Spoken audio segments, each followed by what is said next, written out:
You may believe it or not, but the military has been notorious for some pretty insane things.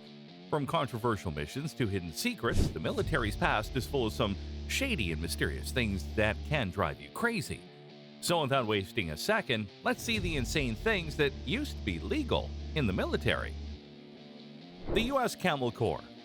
In 1856, Military Secretary Jefferson Davis imported hundreds of camels from North Africa and Turkey. He believed that desert ships would thrive in the arid climate of the newly discovered American lands in the Southwest, and early exploration and supply chains appeared to support him. The camels were able to stay afloat for many days, carry heavy loads, and move about in heavier terrain than mules and horses. Although the hardness of the camels was never in doubt, the Civil War ended their operation in the armed forces. Army brass lost interest in the property during a military march and was eventually disbanded after Confederacy. Project Iceworm. In 1958, the U.S. Army launched one of the most brutal tests of the Cold War. They devised a series of massive disguised missiles under the Greenland glaciers.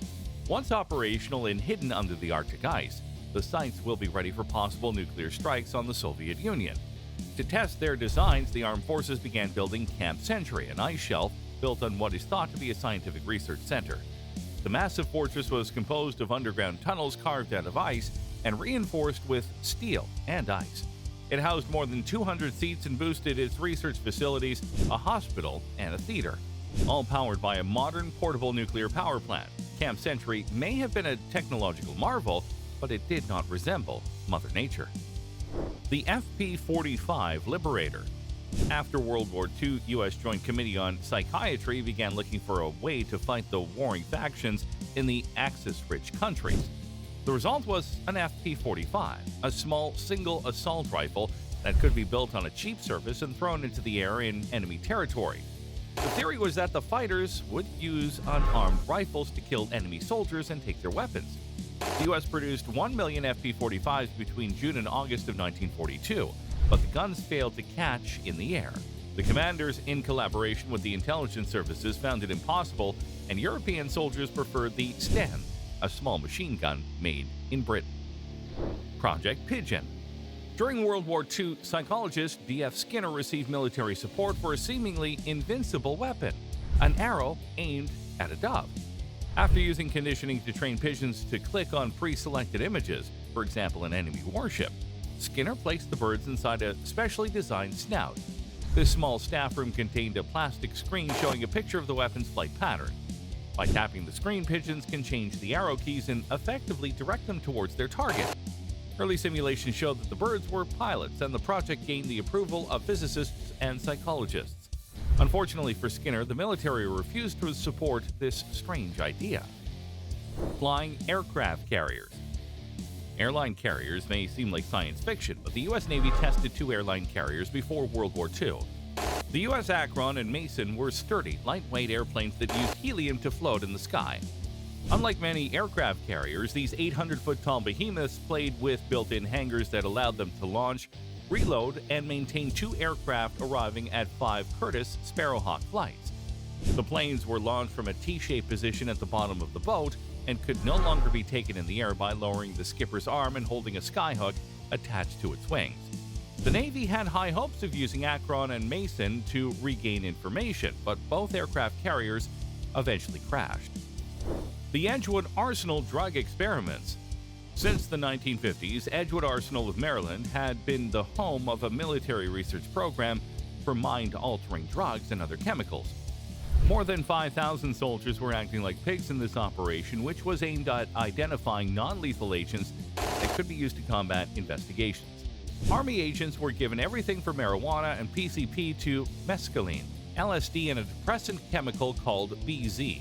While the test produced a record of the results of the experiments, they did not find any surprising drugs and developed the least possible intelligence. Many studies, however, are left with brain damage and ongoing health problems. Following the public outcry and the congressional hearing, the drug trial was completed in 1975. The Peacekeeper Rail Garrison. In the late 1980s, military officials worried that the remnants of U.S. missiles would be easy directions in the face of Soviet shootings, so they planned to install Peacekeeper Rail Garrison, a 50 MX-powered nuclear missile stored on specially designed train vehicles. The plan required that trains spend most of their time housed in fortified buildings across the country. But in times of extreme alertness, they could dismantle 120,000 miles of commercial railways to thwart Soviet attempts to self-destruct. Each of the 25 trains carried 2 locomotives that carried nuclear archers. By opening the car roof and lifting a special launch pad, they can't even shoot their weapons on the go. President Ronald Reagan approved the plan. The project received an axe 5 years later when the end of the Cold War reduced the need for nuclear defense. One of the model trains is now displayed at the Air Force Museum in Dayton, Ohio. Bucking and gagging. During the Civil War, discipline was a major issue. To control the unruly soldiers, some officials chose the shameful and painful method of piercing and closing the mouth. Under this penalty, the offender would have to sit for a long time with his hands tied behind his back, his feet tied together at his ankles, a stick was pushed into his arms and knees, and with mouth wrapped in cloth. Carrying logs until exhausted. During the Civil War, carrying logs was a form of punishment. Those who break the rules will be forced to carry a large pole around the camp until they can no longer stand. Riding the Spanish donkey or wooden mule.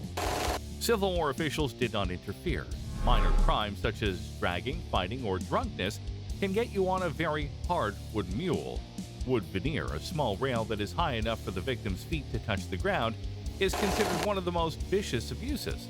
The defendant would have to sit on a wooden mattress and tie a knot in his legs until he died. At times, the wedge could tear its victim apart. Making a mark. During the Civil War, dissidents were sometimes marked with the first letter of their crime on various parts of the body, usually the forehead, using a red-hot iron, according to the American Civil War Society. The letter C was given to those who showed cowardice in the burning. T was reserved for thieves. D meant rebels, and W meant useless. Tragically, humiliatingly, and permanently, this punishment almost served as a deterrent to many soldiers. Sweat boxes.